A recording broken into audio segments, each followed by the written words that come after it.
제가 기도함으로 우리 수요 성경 공부 시작하도록 하겠습니다. 기도하겠습니다. 하나님 감사합니다. 다시 민수기를 통하여서 하나님의 말씀을 대하고자 합니다. 이스라엘 백성의 광야 생활이 우리의 삶과 닮아 있습니다. 그들의 삶의 터전에서 있었던 일 속에서 우리 신앙의 여정도 돌아보며 하나님이 주시고자 하는 메시지와 하나님의 인도하심을 경험하는 시간 되게 하옵소서. 오늘도 함께 하옵소서. 예수님의 이름으로 기도드렸습니다. 아멘. 예, 오랜만에 다시 시작하게 돼서 반갑습니다. 먼저 화면을 공유할게요. 창세기 장제목부터 점검해 볼게요. 자, 화면 잘 보이시죠? 혹시 화면이 깨지거나 잘 보이지 않으면 언제든지 말씀해 주셨으면 좋겠고요. 자, 창세기 기억납니까? 창세기는 창을 통해서 1장에서 10장, 10장씩의 시트들을 우리가 기억하고 있습니다. 자, 창세기 하면 창이 떠올라야 돼요. 창 하나면 1장에서 10장까지죠. 이 창을 중심으로 창세기 전체의 장제목을 기억하는 겁니다. 장제목만을 하지 않고 정말 오랜만에 다시 하니까 우리 장에 있었던 내용, 중요 내용들도 간단하게 짚어보도록 할게요. 천지창조 1장이죠. 1장인데 이 천지창조에 첫째 날, 둘째 날, 셋째 날과 넷째 날, 다섯째 날, 여섯째 날이 이렇게 연결되어 있어요. 그렇죠? 기억나십니까? 첫째 날이 빛이었다면 넷째 날은 해, 달, 별, 발광체였죠. 그렇죠? 그 다음에 궁창 위의 물과 아래 물이 분리되었다라는 것은 하늘과 바다, 그러니까 새와 물고기, 그리고 물이 좌우로 갈라지면서 땅과 바다가 갈라진 것처럼 동물과 사람, 이렇게 일장이 내용되어 있었지요. 자, 아담과 하와 창조가 있었고 여기 있죠. 그 다음에 선악과를 금지하는 이 선악과 2개 있네요. 이 잎은 이렇게 기억하라고 했죠. 비, 기, 흰, 유. 어, 에덴에서 발언하는 내 강. 이런 식으로 기억했던 기억이 있습니다. 그 장제목 여기 뭐 3장은 뱀의 유혹, 당연히 뱀이 있으니까 뱀의 유혹이었겠죠. 그러나 여기 보면 특이하게 십자가가 하나 있습니다. 원시 복음이 있죠. 원시 복음의 내용이 있었습니다. 하나님께서 죄를 지은 아담과 하와에게 짐승을 죽여 가죽옷을 만들어줬고 또한 여자의 후손을 통하여서 뱀의 머리를 밟을 것이다 라는 내용이 있었기 때문에 그거를 십자가를 나타내는 최초의 복음 원시 복음이라고 했습니다. 4장은 가인과 아벨 사건, 가인이 아벨을 죽인 사건이 있었고 5장은 아담의 족보였지요. 아담의 족보에서 우리가 중요 인물들 외웠던 거 혹시 여러분 기억납니까? 아담이 무슨 이제 셋으로 오잖아요. 셋, 에게, 마야, 에, 무라, 노아까지. 그리고 노아 이제 방주가 나오는 거죠. 암수 둘씩 태웠습니다. 그리고 7장에는 40주야 비가 내린 것들을 이렇게 검은색, 흰색, 검은색, 흰색 표시했었죠. 아라렛산에 도착한 노아의 방주, 그리고 노아의 방주에서 노아가 602년 2월 27일 날 나오게 되죠. 1년 10일 동안 이 안에 있었다가 나오게 됩니다. 그리고 하나님께서 무지개 언약을 주셨습니다. 이 두 별은 2차 문화 명령, 생육하고 번성해라 이걸로 기억하면 될 것 같아요. 자, 노아의 족보. 자, 노아는 세 아들이 있었죠. 셈, 함, 야벳이 있었습니다. 그러나 이 중에서 믿음의 계보는 셈, 셀, 벨, 르, 스, 나, 대, 아브라함까지. 자, 이제 또 중요한 인물이 여기서 등장하죠. 여기까지가 10장이었습니다. 자, 그러면 11장에서 20장까지는 창 2개가 떠올라야 되죠. 창 2개 자리 기억하십니까? 예. 바로 소돔과 고모라 9장 자리에 있었던, 좀 깨졌네요. 화면을 좀 바꿀게요.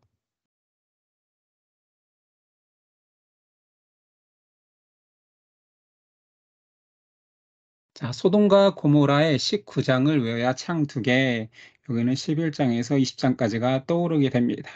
자, 11장은 장제목에서 떠오르지만 그냥 11장 하면 그냥 11로 나타내는 바벨탑, 그냥 11 바벨탑 그렇게 외울 수도 있죠.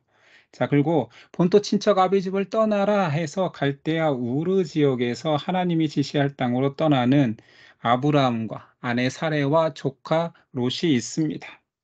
그리고 여기는 뭐 제단을 쌓은 곳, 그 다음에 뭐 여기 베델과 아이 사이에서도 제단을 쌓았다. 뭐 이런 것들을 기억해야 되고요. 이것은 3장에서 좌하고 우할 때 네가 좌하면 내가 우하고 네가 우하면 내가 좌하리라. 롯과의 분가를 나타내는 이 장제목이죠. 그리고 아브라함은 헤브론에 구약에서 정말 중요한 헤브론이라는 지역에서 거하게 됩니다. 자, 14장에는 롯이 어, 침략당하고 잡혀갔을 때 그를 구해내죠. 아브라함이. 그리고 구하고 돌아오는 길에 살레망 멜기세덱에게 대접을 받습니다. 떡과 포도주의 대접을 받고 멜기세덱에게 11조를 주죠. 멜기세덱은 예수님을 상징하는 제사장이 되었습니다. 기억나십니까? 자, 그리고 아브라함에게 중요한 횃불 언약입니다. 횃불. 횃불이 이렇게 쪼갠 고개 사이로 지나가죠. 두 고대 사회에서 고기를 쪼개놓고 그 좌우를 지나가면서 이 언약을 어길 시에 우리가 이렇게 쪼개질 것이다라는 좀 무서운 언약의 약속을 하는 거죠.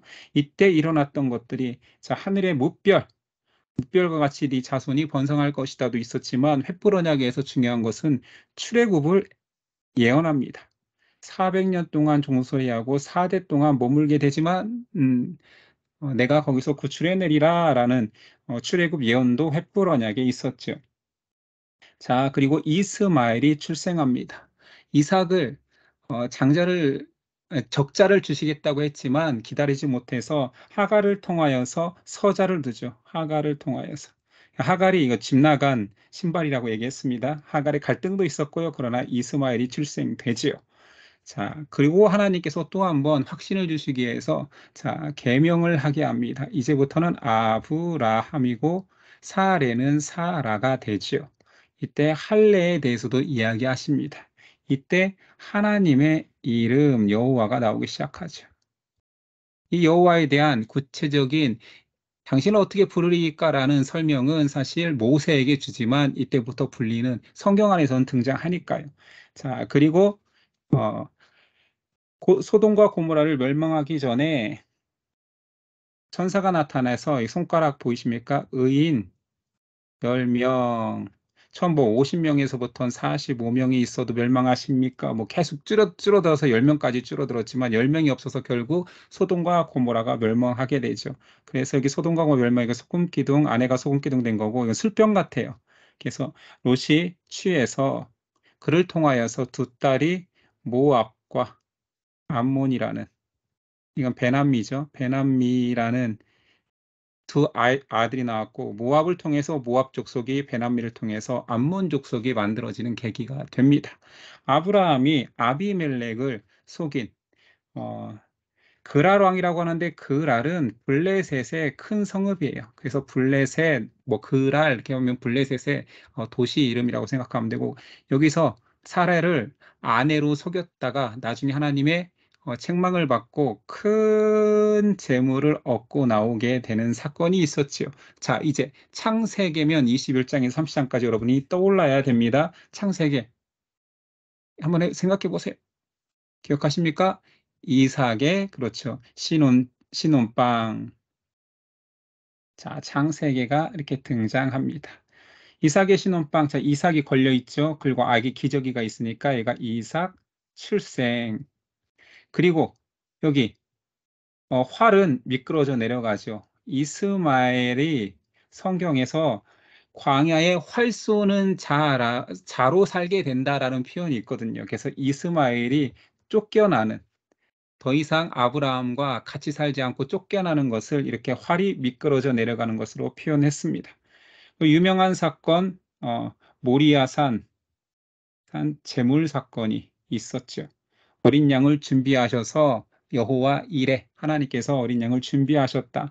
이때 큰 복을 주시겠다라고 선언하고 하늘의 별 땅의 모래알과 같을 네 백성을 통하여서 번창하게 되리라라는 약속을 했었고 여기다도 문자를 써도 좋을 것 같아요. 이렇게 대적의 문이 되리라라는 이런 예언의 말씀도 있었지요. 그리고 그 신혼방 구석에는 사라의 영정 사진이 있습니다. 사라가 죽고 결국 가족묘인 헤브론에 있는 아까 그 중요한 지명 헤브론, 성경에는 기럇 아르바 또는 마물에 상수리 나무 숲을 이런 얘기 쓰잖아요. 그래서 헤브론, 기럇 아르바, 마물에는 다 동일 지명입니다. 자, 이삭이 어머니를 잃고 결혼을 통하여서 드디어 위로를 받았더라. 그 짝이 리브가였죠. 리브가와 결혼하는데 여기 지고 있는 물 항아리, 어, 리브가가 선택받은 그 에피소드 기억나시죠? 물 항아리를 쥐고 낙타에까지 먹였다는 바람에 간택을 받습니다. 그리고 25장에는 야곱과 에서가 출생하는 장면, 그리고 그 안에 팥죽 사건, 장자의 명분을 팔았던 이 팥죽 사건도 있었고요. 여기 보니까 근조띠가 있네요. 누가 죽었을까요? 이때 아브라함이 죽습니다. 아브라함이 175세에 죽고 근조띠를 메고 있죠. 자, 이제부터 주인공은 성경의 이제 주요 인물은 이삭으로 바뀝니다. 자, 평화를 좋아하는 이삭이 어, 블레셋 지역 사람들에게 핍박을 받아서 계속 우물을 파면 하나님께서 복주셔서 우물을 터지게 하고 또 우물을 파면 터지게 하는데 블레셋 사람들이 메꾸고 해서 에색, 신나, 르호봇이라는 우물 세 가지가 나오고 이삭의 형통함과 그런 것들을 보여주고 있죠. 결국은 부엘세바에서 부엘세바도 사실은 맹세 우물이라고 해서 아버지 때, 선조 때에 블레셋 왕 아비멜렉과 평화를 맺은 상징성 있는 그곳에서 다툼이 종결되죠. 그래서 에색, 신나, 르호봇, 부엘세바까지 중요한 지명이 되는 이 사건들이 있었고요.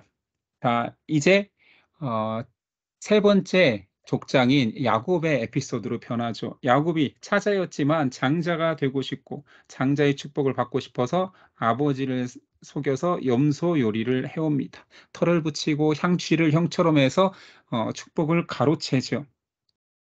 그러나 형한테 툭 발각되어서 도망치는데 외삼촌 라반의 집까지 저기 위쪽 바다나란까지 도망치는 길에 돌베개 베고 잠을 자다가 천사들이 사닥다리를 타고 오르락내리락 하는 환상을 보면서 이곳에서 어, 야곱이 서원을 합니다.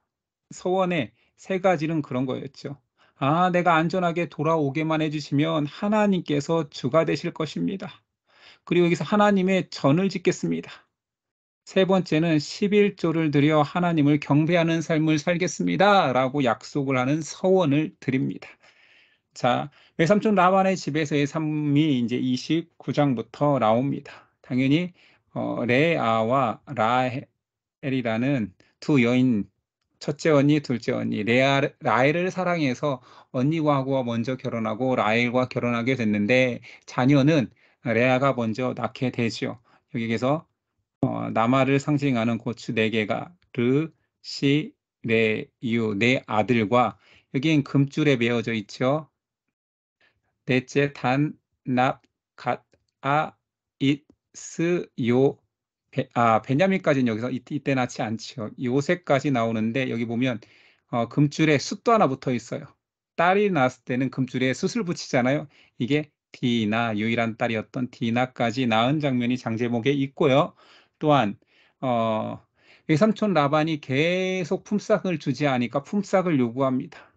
그런데 외삼촌이 싫어할 만한 점 있고 아롱지고 이런 것들을 저에게 주세요 했더니 그래 그 정도로 하면 내가 줄 수 있지 해서 외우면 점, 검 아롱지고 점 있고 검은 것을 주십시오 했을 때 혹시 기억납니까? 최초의 뭐라고 하죠? 교배, 뭐 무슨 교배라고 해야 될까요? 아무튼, 어, 버살신나무 기억납니까? 버살신, 버드나무, 살구나무, 신풍나무를 통하여서 푸른 가지를 가져다가 껍질을 벗겨가지고 그걸 근처에다 놓으니까 그렇게 하고 교배를 시키니까 아정검 있는 양과 염소가 많이 나왔다라는 좀 신비로운 일들이 있었지요. 그 사건이 이 그림에 그려져 있습니다. 자, 장제목 이제 31장부터 40장은 창이 4개가 나와야 창세기죠. 창 4개 어딘지 아시겠어요? 감옥입니다. 감옥의 창. 자, 여기 있습니다. 자, 여기가 떠올라야 되는 거지요. 요셉이 갇혔던 감옥의 창, 여기가 4개니까 31장부터 40장까지입니다. 자, 이제 바다나람에서, 여기가 바다나람이 되겠네요. 바다나람에서, 사실은 야반도주 하듯이 야곱이 자기의 처자식을 데리고 도망칩니다. 외삼촌 라반이 저기 쫓아오는 것 같아요. 사흘길, 3일길 후에 그들이 없어진 사실을 알고 쫓아오지요. 쫓아와서 막 항변을 하는데, 우리 가정, 신을 상징하는 드라빔을 누가 훔쳐갔느냐, 뭐 이런 시비를 걸기도 하고, 라헬이 감췄었잖아요. 그리고 더 이상 우리가 갈등의 관계가 아니다. 화평을 맺자 해서 이 화평의 상징인 이 돌 무더기를 쌌습니다. 다 기억나시죠? 이 내용들이 기억이 안 나시면 안 돼요. 그래서 돌 무더기를 삼촌의 언어인 아람어로는 여갈사 하두다. 그 다음에 히브리어로는 갈르의, 이것은 뭐 그냥 증거의 무더기라는 뜻이에요. 그리고 이것이 바로 지명상으로는 미스바죠. 여갈사 하두다 갈르의 미스바. 막상 이제 집으로 돌아가려고 하니 형을 만날 걱정에 근심하고 있는 야곱이 천사와 씨름하는 약복 강가입니다. 약복 강인데 강을 건너기 전의 지형은 마하나임, 하나님의 군대, 그리고 하나님의 얼굴 분이엘, 약복강 건너편 마하나임과 분이엘이라는 지명, 하나님의 얼굴, 하나님의 군대, 뭐 이런 것들이 있었던 걸 기억하시고 이곳에서 아무튼 천사에게 때를 써가지고 결국 이름을 얻어낸 것이 야곱이 아니라 이제 너를 하나님과 겨루어 이겼다 이스라엘이라 하겠다라는 이름을 갖게 됩니다. 그리고 결국 하나님의 은혜에 의해서 형과 화해하게 되죠. 형에게 짐승 이 무더기를 선물로 주죠. 화해의 선물로 화해했다라는 상징의 이 짐승들과 그런데 당연히 베델로 가야 되잖아요. 서원했던 베델로 가야 되는데 베델로 가지 않고 야곱은 그 베델 서원을 망각한 채 이렇게 가축들을 키울 수 있는 성경에는 우리간이라고 표현되어 있죠. 우리간을 짓습니다. 세겜으로 가죠. 세겜으로 가서 우리간을 지었다라는 것은 은혜를 망각하고 자기가 살고 싶고 자기 가축들을 키우고 싶은 곳에 정착하겠다라는 의도였습니다. 이때 하나님이 징계를 내리시죠. 안타깝게도 디나가 강간을 당합니다. 히위 족속 하몰의 아들 세겜에게 강간을 당하지요. 세겜은 디나를 사랑해서 결혼하길 원했고, 그래서 야곱은 그럼 너희가 할례를 행하면 우리가 결혼을 사돈으로 받아주겠다 했을 때 그들이 할례하고 가장 고통스러울 때 첫째, 둘째, 오빠들이 세겜족을 몰살하는 잔악한 일이 벌어집니다. 이때서야 야곱이 정신 차리고 아, 무사히 들어오면 베델에서 하나님을 섬기고 하나님의 전을 짓고 11조로 하나님 경건하게 살겠으며 했던 것들을 기억하고 베델로 돌아옵니다. 그래서 회복된 베델 신앙이 이제 나오게 되는 거죠. 자, 이곳에 제단을 쌓고 다시 회복되게 되는데 자, 이삭이 꺾여 있죠. 여기서 이삭이 죽습니다. 이삭 죽음. 이곳에서 이삭만 죽은 게 아니라 어, 어, 드보라, 이삭 처의 유모 드보라도 죽고 라헬도 죽죠. 그래서 이곳에 3명이 죽는 일들이 기록되어 있죠. 제가 이제 장제목을 외워보면 이 장제목이 잘 안 떠올라요, 스토리상에서. 그리고 에서의 족보가 나옵니다. 에서의 족보를 나오고 에서는 사실은 이제 역사 속에서 사라지는 거지요. 그래서 에서의 족보, 에서의 후손이 에돔이 된다라는 것들을 기억하며 에서의 족보가 등장하고 이제부터는 자, 전혀 다른 인물인 요셉의 이야기가 37장부터 기록됩니다. 요셉이 들고 있는 채색옷, 어, 채색옷에 별이 있어요. 요셉의 꿈을 상징하는 거죠. 요셉이 꿈이 미움 사게 되고 채색옷도 형들은 무채색을 입는데 요셉만 사랑하여서 야곱이 요셉에게만 채색을 입힌 것도 미움 사는데 또 다른 미움 사는 것이 꿈이었죠. 11별들이 나에게 절하는 꿈을 꿨다. 뭐 11별들이라고 하니까 당연히 형들이라고 생각하겠죠. 아, 10별이겠네요. 동생이 없으니까 10별들이 나에게 절을 했다. 그리고 해와 달과 별들이 나에게 절을 했다. 그리고 형들의 단들이 나의 단에게 절을 하더라. 이 꿈 두 가지 때문에 미움을 사서 요셉이 팔려가는 일. 이런 요셉이 미움받고 꿈 이야기가 여기 등장하고요. 그리고 에피소드처럼 유다의 사건이 잠깐 등장합니다.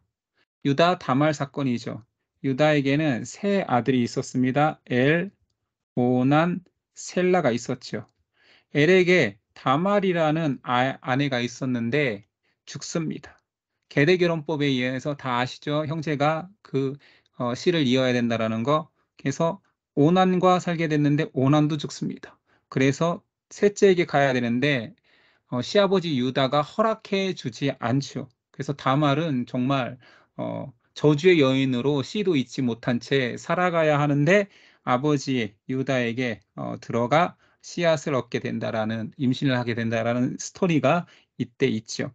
유다가 창녀인 줄 알고 잤던 그리고 돈을 지불하지 않고 담보로 맡겼던 도장과 도장끈과 지팡이 그래서 다말을 통해서 나온 애가 베레스와 세라죠.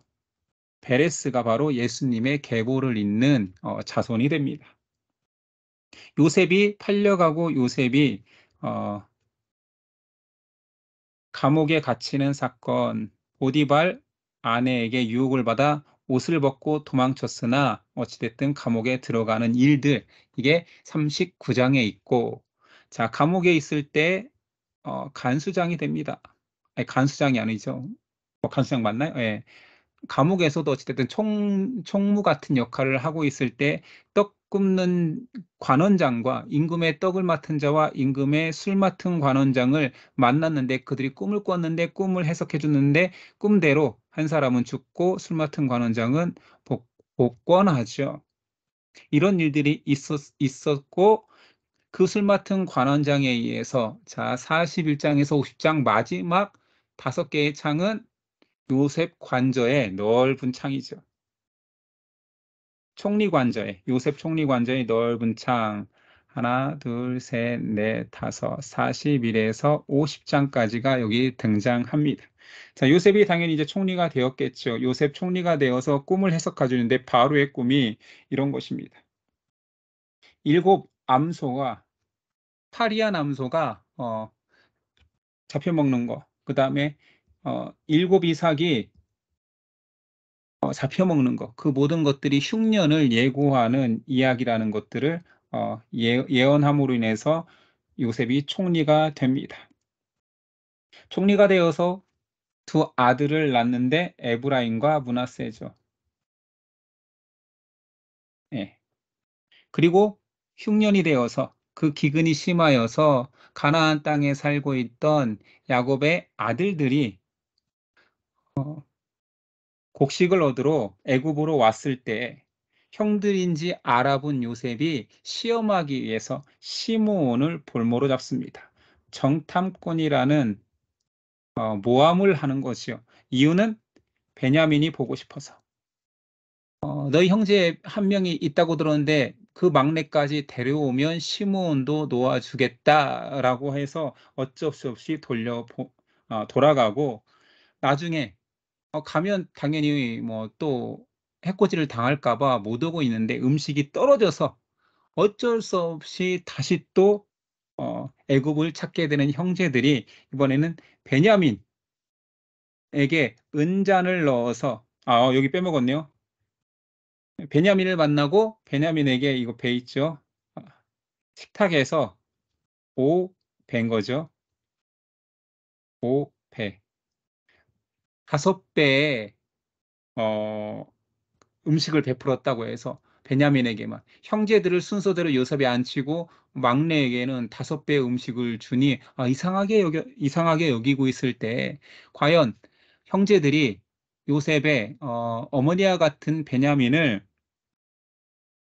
실제로 사랑하는지 시험하기 위해서 그들의 자루에 은잔을 넣었습니다. 그 은잔을 발각되었을 때 형제들이 베냐민을 살리기 위해서 자기를 볼모로 삼고 자기를 뭐 처형해 주세요. 이런 모습에 감동하여서 형제들과 눈물의 상봉을 자신이 요셉인 거를 밝히는 사건이 45장.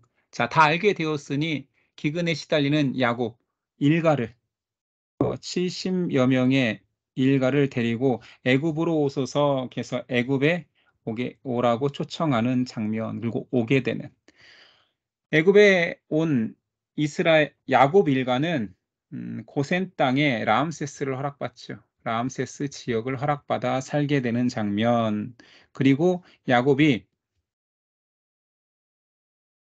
두 손자를 요셉의 두 아들을 축복하는데 둘째여서 서러웠던 그가 오른손 장자의 축복을 해야 되는 오른손의 축복을 차자인 에브라임에게 왼손을 므낫세에게 했던 그 야곱의 손자들 엇갈려 축복하는 장면, 그리고 죽기 직전에 야곱의 12아들의 축복 장면, 그리고 야곱이 주어서 가족묘인 앞에서 나왔죠. 막벨라굴 라굴. 그리고 요셉은 유언으로 내가 나중에 너희가 이 나라를 나갈 때에 내 시신이라도 내 백골이라도 가지고 나가 하나님의 약속한 땅에 묻어줬으면 좋겠다 했을 때 뭐 나오진 않지만 나중에 여호수아 때에 세겜 땅에 묻어주게 됩니다. 이게 창세기 내용이죠. 한번 이야기하니까 한번 외웠던 것들이라 스토리가 다 연결되고 이해가 되죠? 오늘은 장제목만 하다 끝날 것 같긴 한데요. 자, 출애굽기 누가 뭐 성경의 주인공은 하나님이고 어찌됐든 사람으로서 편하게 얘기한다면 주인공 누구입니까? 핵심 인물 모세. 모세가 등장하면 이제 출애굽기 내용인 거지.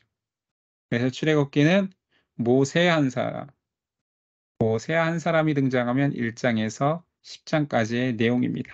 자, 이제 출애굽기도 한번 달려보죠. 자, 한번 떠올려서 여러분들이 어, 기억 내보고 장제목도 외웠으면 좋겠어요.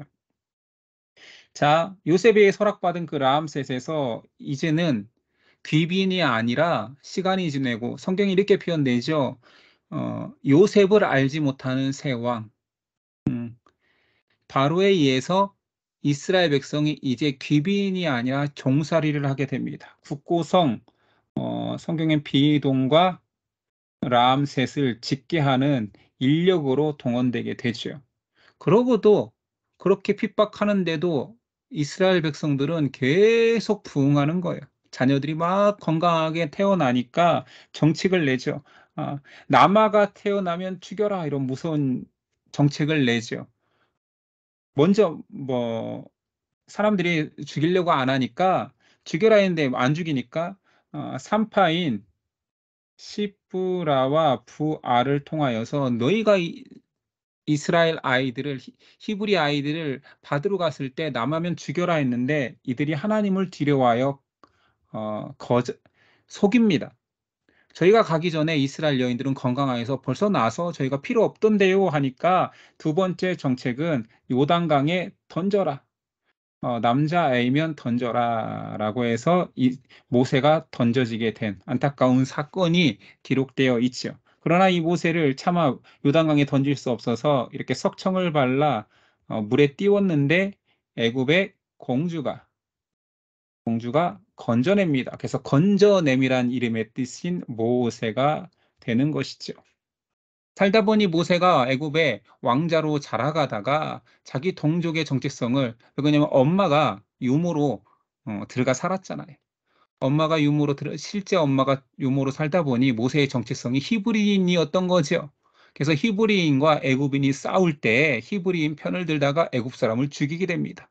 그 사건이 발각되어서 미디안 광야로 도망갑니다. 미디안 광야에서 하나님이 모세를 부르시죠. 불타는 가시떨기 나무에서 부릅니다. 여기서 여호와, 당신을 누구라 부를까? 그 여호와, 신명사문자, 하나님의 이름, 여호와, 여기서 이제 언급해 주신 내용이 여기 있는 거죠.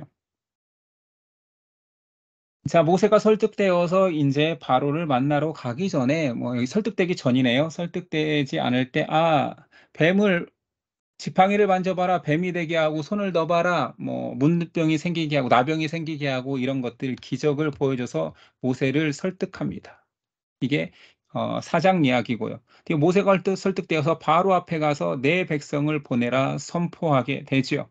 그러나 바로가 더 중한 노동을 시키니, 낭망하였을 때 하나님께서 실망한 모세에게 언약을 재확신시켜 줍니다. 그래서 다시 바로에게 나아가 내 백성을 보내라 선포하게 되고 이제부터는 10가지 재앙이 시작됩니다. 자, 1번 피 재앙, 2번, 3번, 4번 피 개구리, 개, 이파 재앙, 그 다음에 악, 독, 우 재앙, 메뚜기, 흑암 재앙. 됐죠? 그럼 장제목은 여기서부터는 10가지 재앙이니까 여러분들이 쉽게 기억할 것 같아요. 자, 모세 두 사람 위치를 기억해야 되는데 까먹었을 수도 있겠죠. 한번 점검해 봅시다. 모세 두 사람 어디 있습니까? 자, 모세 두 사람 홍해 바다의 한 명과 음,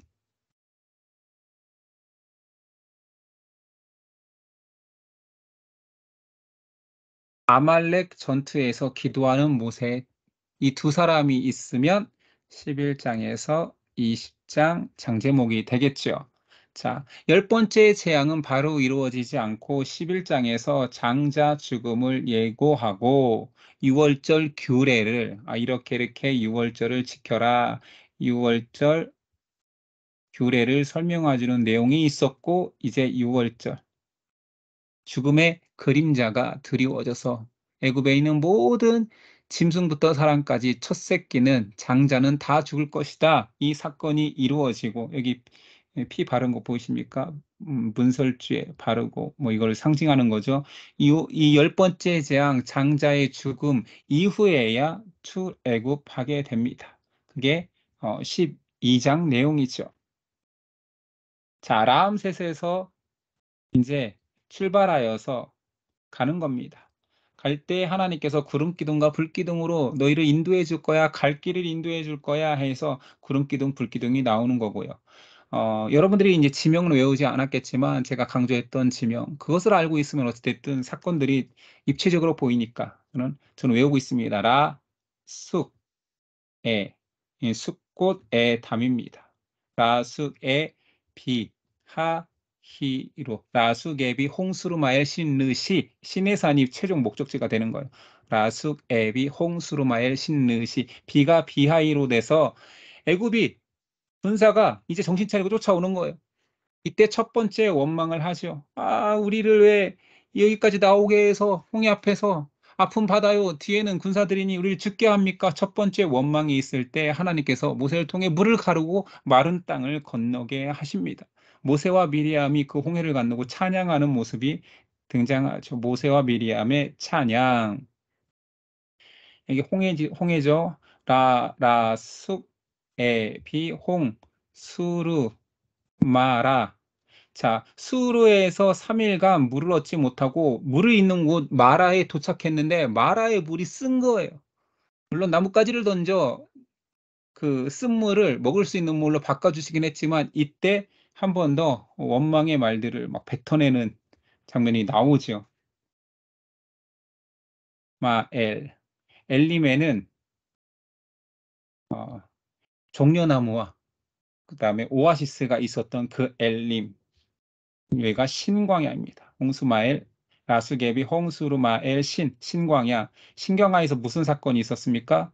이때 세 번째 원망을 하죠. 이때 애굽에서 가지고 나온 음식이 다 떨어졌을 때 이제 우리가 굶어 죽게 생겼습니다. 광야까지 나와서 우리를 굶어 죽이렵니까? 라고 원망했을 때 하늘에서 만나가 떨어지고 메추라기 고기도 먹게 하는 만나 메추라기 사건이 있죠. 만나 이렇게 안 쓰면 안 되죠. 니은이죠. 만나 메추라기 사건이 신광야에서 있었습니다. 그리고 연약한 이스라엘을 공격하였던 아말렉과의 전투가 기억나십니까? 좌우측에서 모세의 손이 힘이 떨어지지 않게 도왔던 아론과 훌. 그게 아말렉 전투. 아말렉 이건 그 나라 이름이잖아요. 아말렉과 전투가 르비딤에서 일어납니다. 르비딤. 근데 르비딤에서도 사실은 바로 전투한 게 아니라 이들이 또 원망했던 사건이 있었죠. 이 4번이네요, 벌써. 네 번째 원망, 물이 떨어져서 또 원망하죠. 그래서 이때 르비딤에서 하나님께서 아니 너희는 시험한다. 무리바, 다툰다. 그래서 르비딤을 무리바로 불렸던 사건도 다 여기 아말렉 전투진의 르비딤에서 있었던 일입니다. 이스라엘이 계속 그렇게 불평하고 원망했던 내용들이 쭉 있었던 거죠. 모세가 이스라엘 백성을 이끌다 보니 사람들이 고충이 너무 심하고 뭐 판단해야 될 것도 많을 때 장인 이드로가 보니 그렇게 하지 마라. 대표자를 세우고 그들이 정말 결정하기 힘든 것들만 네가 판결을 해줘라 해서 만든 게 1000부장, 1000명을 다스리는 100부장, 100명을 다스리는 100부장, 50부장, 10부장을 두어라 라고 이드로가 충고해 주죠. 드디어 하나님이 시내산으로 인도합니다. 이때 이제 1차 모세를 시내산으로 불러서 율법을 주십니다. 그 내용이 십계명부터 시작하는 율법이겠지요. 시내산에 도착해서 첫 번째 1차 율법을 주십니다. 십계명 됐죠? 만나에서 중요한 것은 그거죠. 예배하는 날 안식일에는 내가 2배를 주겠다. 그날은 그 전날에 만나가 2배가 나와서 안식일은 만나를 거두지 마라. 안식일이 한번 강조되죠. 십계명, 사계명이 안식일. 여기도 강조된다라는 거.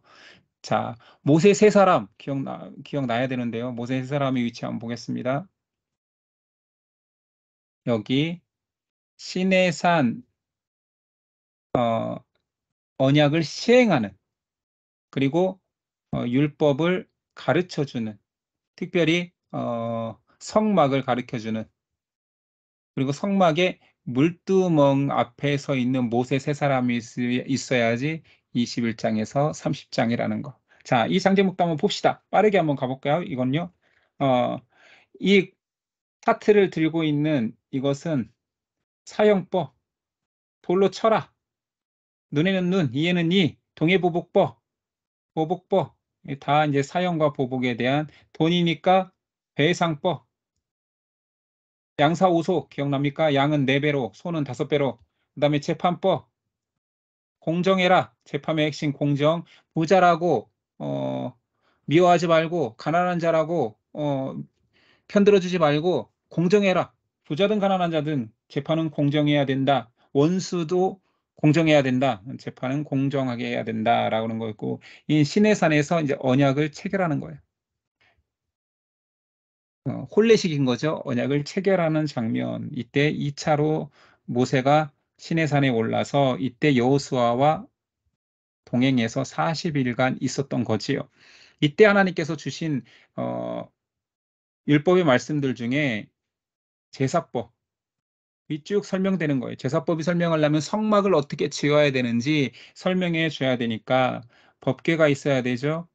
법궤 이게 지성소잖아요. 지성소에 법궤, 지성소 휘장을 나오면 바로 왼쪽에는 등대, 오른쪽에는 떡상, 다 기억하시죠? 휘장 바로 앞에는 향단, 이 성막이 여기서 설명되고 그 다음에 성막 이건 아직 안 나와요. 여기까지 지성소와 성소 안에 있는 내용들, 그리고 성막 기억나죠? 이 천, 이 휘장, 이것들 내용이 여기에 등장하고 있습니다. 이렇게 지어라는 식양을 가르쳐 주는 거예요. 그리고 앞에 나오면 이제 제사를 드리는 번제단, 성막들 여기 번제단이 있죠. 이 번제단에 대한 규격과 만드는 방법, 제사장이 필요하니까 제사장의 옷, 그리고 제사장이 이제 되려면 위임식도 해야 된다. 위임제, 이 제사도 있다. 위임제는 어떻게 해야 되는지까지 다 설명한 이후에 물두멍과 이 분향단 여기서 또 한 번 나와요. 분향단과 물두멍에 대한 이야기가 30장에 등장합니다. 좀 딱딱하죠? 첫 시간인데 민숙이는 안 나가고 앞에서 반복하다가 1시간 다 가는 것 같은데요. 근데 해야 돼요. 우리가 성경을 까먹으면 안 되기 때문에 반복은 계속 기억나게 해주는 힘이 되니까 해봅시다. 자, 30장 왔어요. 31장. 모세가 이제 네 사람이 등장해야 돼. 네 사람 찾아봅시다. 모세가 그 돌판을 깨뜨린 이 금송아지 때문에 깨뜨린 이후에 하나님께서 진노하시고 이 백성에게 내가 떠날 것이다 했을 때 모세가 중보기도하는 모세. 그리고 다시 그 두 돌판을 깎고 있는 모세. 2차 두 번째 돌판을 깎은 이후에 이제 백성들이 변화된 모습으로 회개하고 돌아와서 그들이 제물을 드렸을 때 성막 재료의 제물이죠. 헌물을 들었을 때 그 헌물 위에 있는 모세. 그리고 마지막으로 성막을 다 만들고 봉헌식을 드리는 모세. 이 모세 4명이 자리가 기억나야 31장에서 40장까지의 장제목이 떠오르는 거죠. 여기 뭐 스토리가 분명하니까 기억하기 쉽습니다. 자, 첫 번째 십계명 두 돌판 하나님께서 만들어 주셨잖아요. 이게 첫 번째죠. 첫 번째. 첫 번째 돌판. 그러나 하나님께서 모세야 어서 내려가라. 내 백성이 타락하였다. 모세가 산에서 내려오면서 분노하여서 돌판을 깨뜨립니다. 이때 하나님께서 이스라엘을 목이 뻣뻣한 백성이라고 표현하셨지요. 모세가 중보기도 합니다. 이 모세의 중보기도는 기억나시죠? 하나님 용서해 주세요. 용서해 주세요. 하나님 떠나지 마세요. 이 백성을 놓지 마세요. 이 백성을 포기하시려거든 차라리 주의 책에서 내 이름을 지워주소서라는 좀 어마어마한 중보기도를 하죠. 하나님께서 모세를 통하여서 다시 두 돌판을 이제 깎아 올라오게 하시고 십계명의 말씀을 다시 주십니다. 백성이 회개하여서 성막 예물을 가지고 오죠. 예물이 넘쳐납니다. 이때 모세가 한 번 더 선포하는 것이 예물이 다 드려지고 헌신하겠다고 했을 때 안식일을 강조하죠. 안식일 강조하는 거 여러 번 나오죠. 그래서 제가 퀴즈처럼 물어봤던 것입니다. 그리고 여기서부터 다시 한번 등장하는 이유는 이제 하나님께서 말씀해 주신 식양대로 만든 내용이 나오는 거예요. 법궤를 만들고 지성소에 있는 떡상 등대 향단을 만들고 그다음에 성막들에 있는 물두멍과 번제단을 만들었고 제사장의 옷을 만들었고 드디어 기름 부어 도유식이죠. 기름을 부어 거룩하게 만드는 도유식을 통해서 성막 봉헌식을 합니다. 이것이 출애굽 2년 1월 1일이니까 1년이 지난 시점이 되는 거지요. 여기까지가 출애굽 내용입니다. 했지요? 진짜로 시간이 다 됐네요. 어, 레위기. 레위기는 뭐가 떠올라야 돼요? 제사장. 대제사장 아론이 이제 주인공처럼 등장합니다. 아론. 그래서 제사장의 옷에 푸른 옷을 입어야 되잖아요. 겉옷에 푸른색을 강조하기 위해서 아론이 있습니다. 자, 오제사법. 이거 기억해야 되죠? 자, 아론 한 명이면 1에서부터 10장이고 오제사법. 오제는 번제, 소제, 화목제, 속죄제, 속건제. 그게 오제. 사법은 전화, 거요. 전제, 화제, 거제, 요제. 이건 방법이라는 거예요. 방법. 그건 제사의 이름. 오제사법. 아무튼 가봅시다. 간단하게만 해보죠. 자, 번제는 짐승으로 드리는, 가축으로 드리는 가축 번제. 헌신을 나타내죠. 다 태워드릴 헌신입니다. 자, 이거는 곡식 소제. 소제는 감사. 자, 암수 둘씩 있어요. 이거는 암수 구분 없이 화목제. 암수 구분이 없습니다. 암수 구분 없이 화목제. 이거는 회복을 상징합니다. 자, 곡식도 있고 가축도 있는 다 드릴 수 있는 속죄제. 아니, 죄를 속하려면 방법이 다 동원돼야죠. 속죄제. 이거는 말 그대로 이름이 말하고 있죠. 속죄제. 죄를 속한다. 그 다음에 순양을 드리는 속건제. 5개 중에 하나를 떼어놨죠. 5분의 1을 배상해야 되는. 그래서 속건제는 배상제. 배상의 느낌이 강하다는 배상제. 그리고 제사장의 의무. 여기 또 사실은 잘 안 떠오르는 장제목 중에 하나예요. 제가 해보니까 6장 자리에 뜬금없이 이게 딱 들어와 있어서 잘 안 떠올라요. 제사장 의무. 제사 시에 제사를 가르쳐 줬으니까 오제가 나왔으니까 제사장 의무를 떠올리면 되고요. 자, 나누어 먹는 제사 화목제 규례가 다시 나옵니다. 화목제 규례 지금 나누어 주고 있죠. 그리고 여기 이 제사장도 음식을 가지고 있잖아요. 여기에 뭐도 나오냐? 제사장, 그다음 뭐라고 해야 되죠? 제사장이 갖게 되는 소유. 여기에 등장하고요. 모세를 통하여서 제사장 위임식을 합니다. 아론과 그의 아들들 위임식을 하고 처음으로 이제 취임식이라는 건 뭐냐면 처음으로 아론이 첫 제사를 드려요. 첫 제사를 드렸을 때 손을 들어 아론이 축복하고 축복하니 하나님께서 여호와의 영광이 임해서 번제물에 불이 붙습니다. 그래서 이스라엘 사람들은 이때 불이 계속 꺼지지 않게 하는 것이 제사장의 의무다라고 할 정도로 이 불을 이 안에 간직하고 있어서 불씨라도 남기고 있어서 계속 가져갔다라고 이야기하죠. 자, 안타깝게도 첫 제사 이후에 제사장이었던 나답과 아비후가 등대에 다른 불을 써서 죽음을 당합니다. 나답과 아비후의 죽음. 자, 아론이 둘 등장해야 아론이 아니어도 제사장에 둘 등장해야 되죠. 기억납니까? 율법이라는 장판 위에 있던 제사장 2명, 1명, 2명. 이것은 나병을 우슬초로 정결케 하는 정결례에서 등장하는 나병 그 제사장 2명이죠. 2명이 등장하면 11장에서 20장. 자, 해봅시다. 자, 토끼와 돼지는 뭐예요? 율법에서 금지하는 먹으면 안 되는 부정한 짐승입니다. 부정 짐승. 대표적인 게 토끼와 돼지죠. 그리고 출산 후 정결례, 출산한 어머니가 나오고, 자, 이 손에 붕대는 나병입니다. 나병이 13장에 나오고, 나병을 정결케 하는 나병 정결례가 14장, 그리고 여기 피가 흐르죠? 유출병. 염소가 2마리. 이 그림 자체에서 좀 뜬금없는 부위가 이 부분이긴 한데, 뭐 뜬금없어도 외워지긴 해요. 염소 2마리인데 이것은 이제 대속죄일의 염소. 첫 번째 염소는 속죄제물이죠.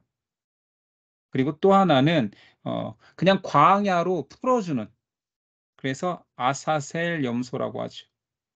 아사셀은 어, 완전한 제거라는 뜻입니다. 완전한 죄를 가지고 그냥 멀리 떠나는 거예요. 신약으로 말하면 동의서에서 본 것처럼 우리 죄가를 멀리 옮기셨다. 이 또한 예수 그리스도께서 십자가를 지고 성문 예루살렘 영문 밖으로 나가서 아사셀 염소처럼 죄를 지고 나가셔서 십자가를 지셨다는 것을 상징하고 있습니다. 자, 이 모기는 피죠, 피. 피채 먹지 말라. 채 먹지 말라. 그다음에 이 강아지는 짐승과 교접을 하지 마라. 이게 이제 성규례를 상징하는 강아지고요. 이 문신을 통하여서 사회 질서, 문란해지지 마라, 뭐 사회 질서의 여러 가지 규례들이 등장하고 있습니다. 여기서 이웃을 내 몸같이 사랑하라, 이 내용도 여기 있죠. 사실 사회 질서나 이런 모든 것들이 이스라엘을 보호하고 서로 사랑할 수 있는 뭐 규례라는 거, 율법의 본질이 사랑이니까요. 박수무당의 모자죠.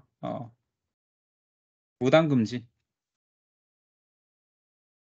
무당 금지, 그리고 죽여라죠, 사실은.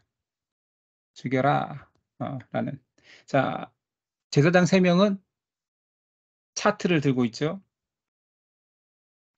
그래서 제사장법입니다. 제사장이 지켜야 되는 법 2가지. 첫 번째는 뭐뭐 하지 마라. 금법입니다. 뭐뭐 해라. 뭐 하라라는 뭐 실천법이죠. 금법 중에 뭐 간단하게 볼까요? 시신을 가까이 하지 말라. 뭐 또는 뭐 머리를 민머리처럼 대머리처럼 깎지 마라. 또는 구렛나루를 자르지 마라. 과부나 뭐 이런 처녀가 아닌 사람과 제사장은 결혼하지 말라라는 금법. 뭐뭐 해라라는 것은 뭐 성물을 먹어라. 어떤 음식을 먹어라. 성물을 주시면 하나님의 분깃으로 준 것은 먹어라. 이런 내용이 나왔고요. 자, 7대 절기가 이 자리에 나옵니다. 이것도 좀 뜬금없긴 한데 보다 보면 이것도 좀 안 외워지는 장은 아니에요. 차트 밑에 바나나 하나가 뚝 떨어져 있는데 여기서 떨어졌다고 하면 되잖아요. 이렇게. 이 수레에서 떨어졌다고 하면 돼요. 자, 수레에서 떨어졌는데 7대 절기에서 중요한 것은 3대 절기죠. 장막절, 초막절, 수장절 다 기억나십니까? 오순절, 칠칠절, 맥추절, 무교절과 유월절 이게 3대 절기죠. 끝나갑니다.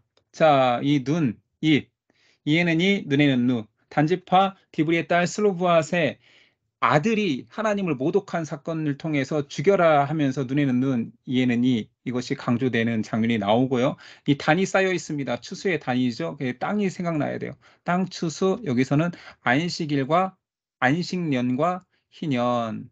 땅이 7년에는 쉬어야 된다. 7 곱하기 7에도 쉬어야 되고 그 다음 해인 50년째에도 희년으로 쉬어야 되고 모든 빚진 자들은 돌아가야 되고 뭐 아무튼 그런 것들 종도 돌아가야 되고 이런 것들 희년이 50년에 있다라는 거. 그리고 이 뜬금없는 그림은 이 꽃다발이죠. 순종하면 받을 축복, 순종의 축복, 순종의 꽃다발. 뭘 순종하라는 거죠? 우상을 섬기지 마라. 안식일을 지켜라. 그다음에 성소를 경외하면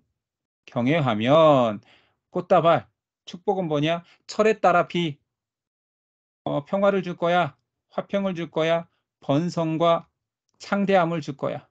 이런 축복을 줄 거야. 그리고 마지막 11조인데 왜 이 작대기에 있느냐? 짐승을 네 작대기를 통하여서 지나가게 할 때에 10번째마다 이 작대기를 통과하는 10번째마다 구분하여서 11조를 드려라.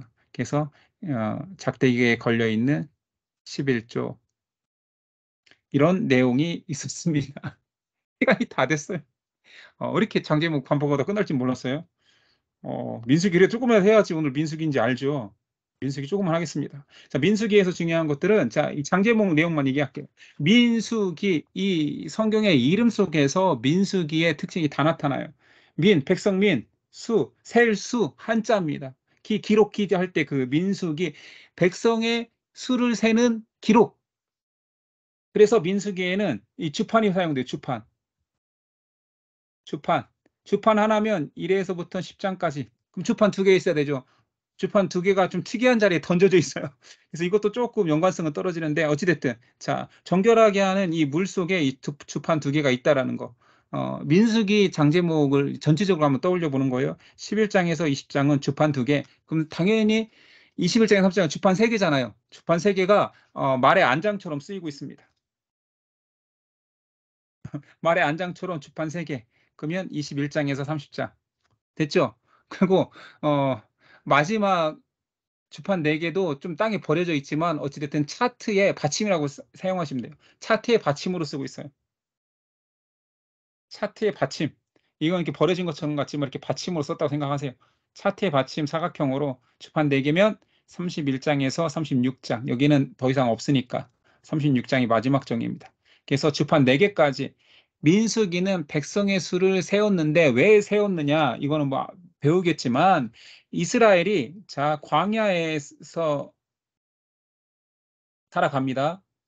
광야에서 지내야 되잖아요. 40년 동안 광야 생활을 하나님께서 명령하셨기 때문에 그래서 광야에서 지낼 때 첫 번째 백성의 수를 계속해 한 이유는 광야에서 행진하기 위해서 세계를 만드는 거예요. 아, 니네 행진해야 되잖아. 광야를 가야 되잖아. 수를 세워서 자, 이렇게 행진하는 것들을 가르쳐 줄 거야. 그래서 광야의 행진을 위해서 사실은 첫 번째 수를 세게 했어요. 두 번째는 어, 모압 평지라는 이게 장제목 말고 여기 설명해야겠다. 자, 장제목은 어찌됐든 그림은 여러분들이 다 기억나시죠? 민수기는 주판 하나, 둘, 셋, 네 개까지 있고 36장이 끝이야를 알았다라면 자, 민수기 주제에 조금만 들어가 볼게요. 여기까지만 하면 돼요. 자, 민수기는 영어로 numbers라고 하죠. numbers 그냥 숫자를 세웠다라는 영어도 똑같아요. 그래서 백성민 셀수 해서 민수인데 자, 백성을 세웠다라는 거예요. 자, 1, 2차 두 번을 세웠는데 자, 출애굽기의 내용들이 여기까지 나왔잖아. 언약이 파기됐고 레위기, 성막과 제사장 여기가 레위기가 나왔어요. 근데 하나님께서 너희가 광야를 살게 될 거야. 그 내용은 민수기에 나오지만 나중에 열두 정탐꾼 때문에 불의한 순종하지 않은 이스라엘 백성의 모습 때문에 너희는 광야에서 훈련받아야 돼서 광야에서 40년을 살게 하십니다. 이 광야 40년의 삶이 민수기예요. 자, 그러면 민수기에 왜 두 번의 백성의 수를 세는 일이 있었느냐? 자, 1차 계수는 시내산에서 광야를 살아야 되니까 광야를.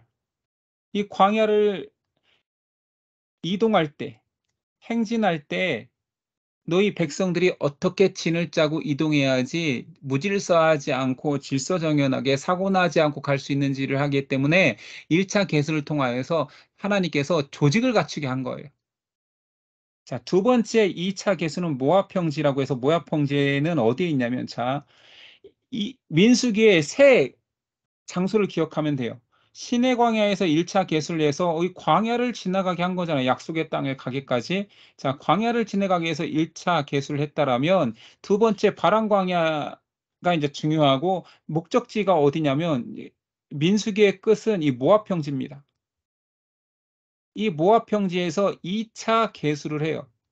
이유는 이제 약속의 땅으로 요단강 건너서 가야 되잖아요. 이때는 행진이 목적이 아니라 가나안과의 전쟁을 위해서 진을 짜는 계수를 한 거예요. 또 하나는 이 땅에 가면 12지파가 땅을 분배받아야 되잖아요.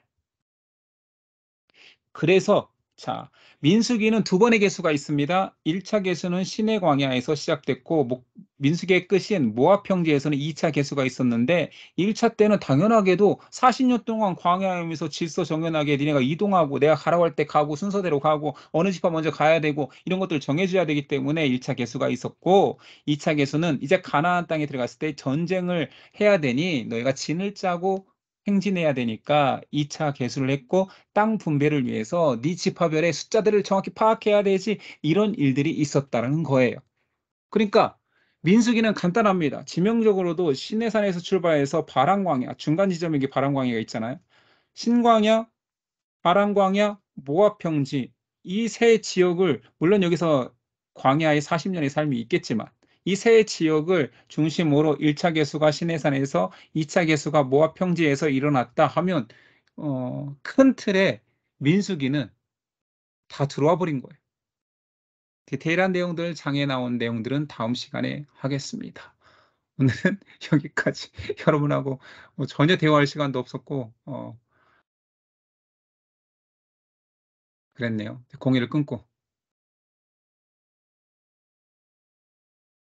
어, 우리 성역 공부의 최종 목적지가 1189장의 장제목을 외우는 거잖아요.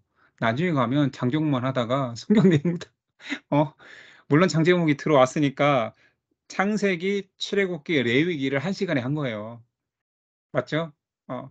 그리고 이제 저랑 같이 민수기, 신명기도 장제목이 들어와 버리면 모세오경, 토라라는 유대인들의 그 율법 전문을 우리가 장제목을 외울 수 있으니까 그런 기대를 가지고 민수기, 신명기 잘 따라와 주셨으면 좋겠고요.